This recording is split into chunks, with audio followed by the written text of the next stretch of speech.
Speaker. Being recognized by the Speaker, the member from Calgary-Mindeport.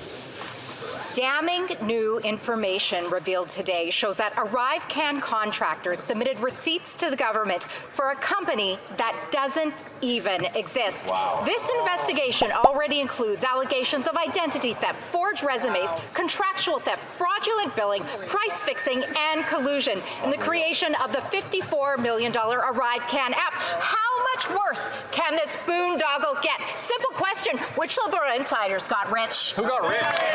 Did she say boondoggle? Hey gang, what's up? Just Aaron right here, Question Period Canada. Do you guys recognize Stephanie Kusie from the intro there? She's a wild cowgirl MP from Alberta, giddy up. And she has a point of order that she wants to make. She's upset about the Arrivecan scam app. They're doing an investigation at OGO Committee. It's always interesting. Let's take a peek at Stephanie Kusie. She is a woman on fire with a point of order to make. Of order, please go ahead, Mrs. Kusie. Yeah, thank you very much, Mr. Chair, and thank you very much to our witnesses for being here today.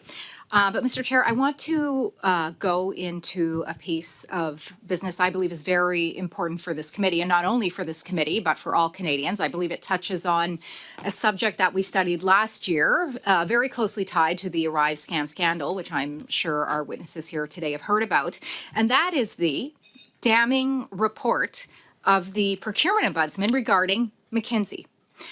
McKinsey, a company that has over $100 million in contracts with the...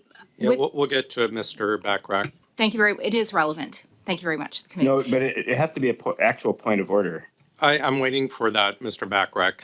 Please continue, Mrs. Thank you. Kusie. Over $100 million in contract with this Trudeau government. But the most damning piece of this contract, Mr. Chair, this report, Mr. Chair, is the fact that the procurement ombudsman found that the government actually bent the rules to favor McKinsey. Something similar we saw in the Arrive scam scandal. Once again, we see this Liberal government favoring their friends and insiders in McKinsey with the report of the procurement ombudsman, as we did in the Arrive scam scandal. Now, this is no surprise. As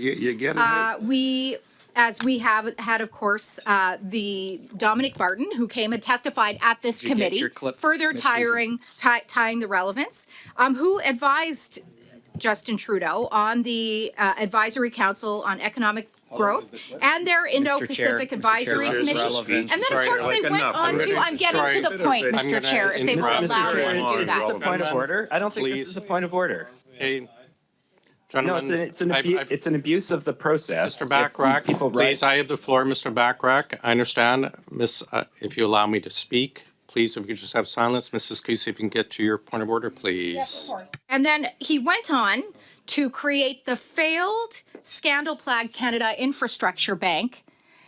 And the greatest stain on our society, I believe, currently, Mr. Chair, is his role, McKinsey's role in the opioid crisis, where they had to pay $600 million in damages. Is this Clips Monday? So,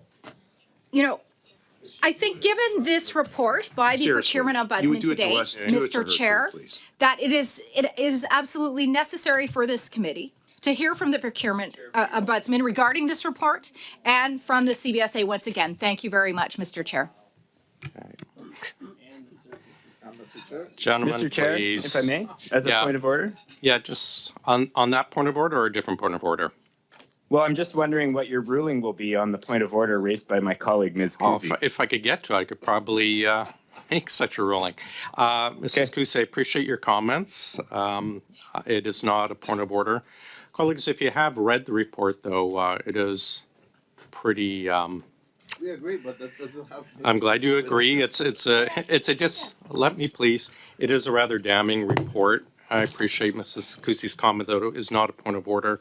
I'm glad that you do agree. Perhaps we've had the ombudsman in before. Okay.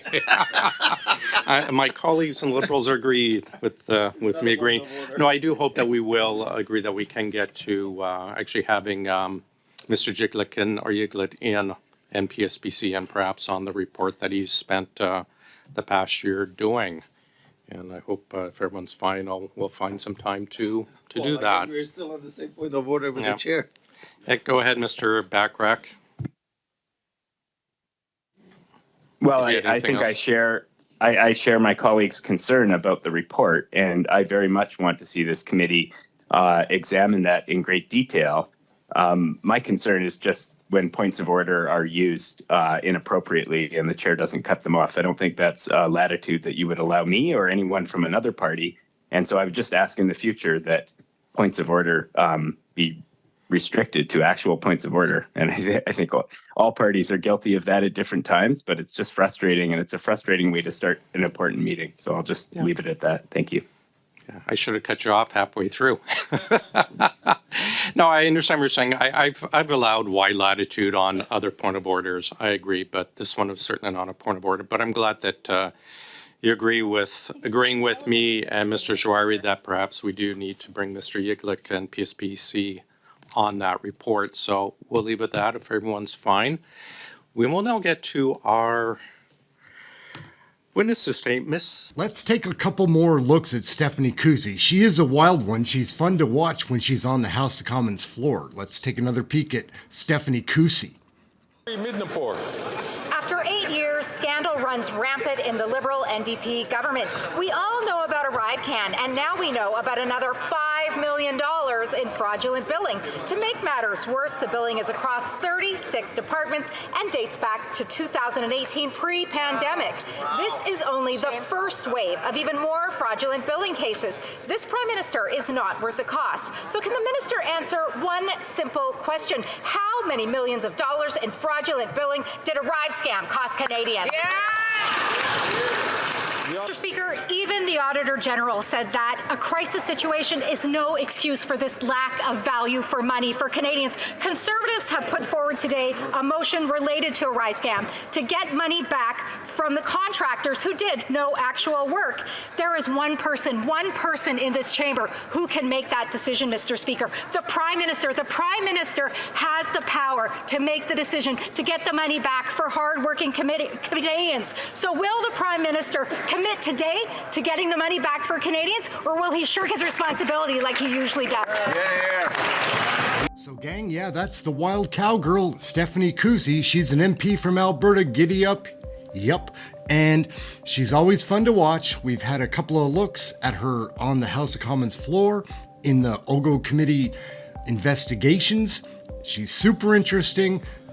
One reason that you should like and subscribe. Another one would be the live broadcast that we do of the question periods here. We have a blast, a great community. It's a fun chat room. Come and check out one of the live shows. It's a blast. I'm pretty sure you'll enjoy it. My name's Aaron. This is Question Period Canada, learning all about Canadian federal politics right here. Come and sign up. Get the business going, guys. We'll be back with more videos. Thanks for watching this one. Remember to stay warm and have something healthy to eat today. Take care.